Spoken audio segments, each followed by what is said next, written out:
a little bit about myself. I like to tell you that the motivation that I got to prepare for this exam came through the preparation itself. When I started, I did not really know what I was going into.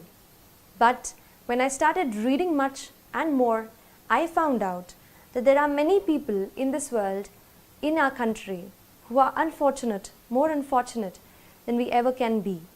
I felt, how can I use my learning capacity, my ability to learn, to reach a position where I can help them and better their lives in some manner or the other. तो यही motivation रहा throughout my preparation, and it pushed me through the entire process.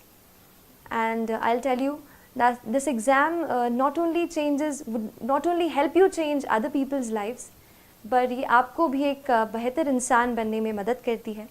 That is the beauty of UPSC CSE examination.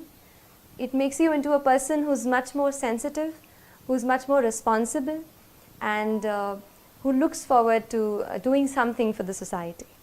So coming to the exam, I'd like to start by first telling you about the organization of notes.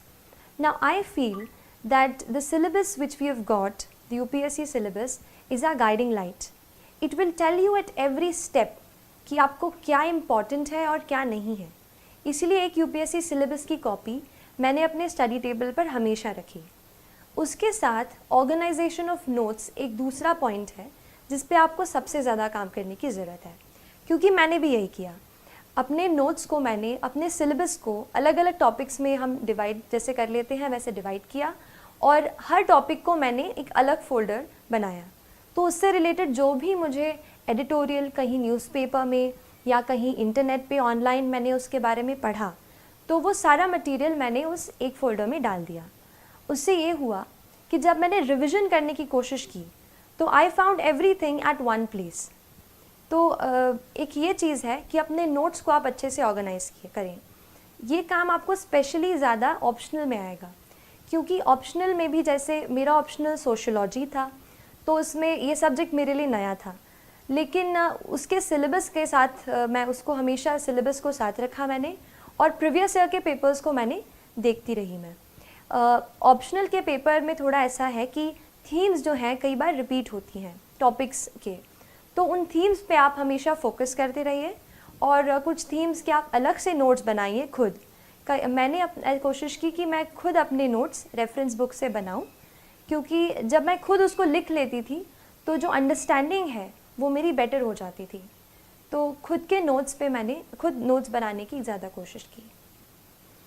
Next चीज़ जो मैं आपसे share करना चाहूँगी, और मुझे लगता है कि ये चीज़ बहुत इम्पॉर्टेंट है UPSC के लिए, वो है आंसर राइटिंग. जनरल स्टडीज़ और ऑप्शनल के जो टोटल हमारे रिटन के मार्क्स हैं, वही मार्क्स हैं जो हमें कहते हैं ना आखिर आपको रैंक अच्छी दिलाएंगे. तो आप जैसे मैंने ये किया कि आंसर राइटिंग पे शुरू में बहुत डर लगता था कि आंसर अच्छे से नहीं लिख पा रही हूँ, और क्योंकि इंजीनियरिंग बैकग्राउंड से हूँ तो बस पॉइंट्स में छोटा छोटा लिखने की आदत है. लेकिन जैसे सोशियोलॉजी ऑप्शनल है, आपको डिटेल में सब बताना पड़ता है, और जनरल स्टडीज़ हैं, कुछ डेफिनेशंस रहती हैं, तो मुझे भी शुरू में काफ़ी डर लगता था आंसर्स लिखने से. लेकिन इस डर पे थोड़ा सा मैंने काबू करने की कोशिश की, और हर रोज़ एटलीस्ट 1 से 2 आंसर मैंने रोज़ लिखने की कोशिश की.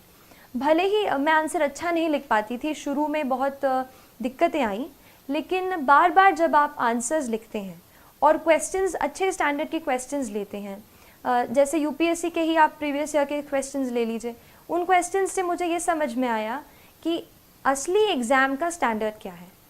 तो ये चीज़ मैंने की, 1-2 मैं रोज़ लिखती थी, और उसके बाद फिर मैंने कुछ टेस्ट सीरीज़ ज्वाइन की, जिसमें मैं हर संडे को कोई एक टॉपिक रहता था जिसको मैं पूरे वीक में पढ़ती थी, और वही टॉपिक्स के मैं आंसर्स लिखती थी.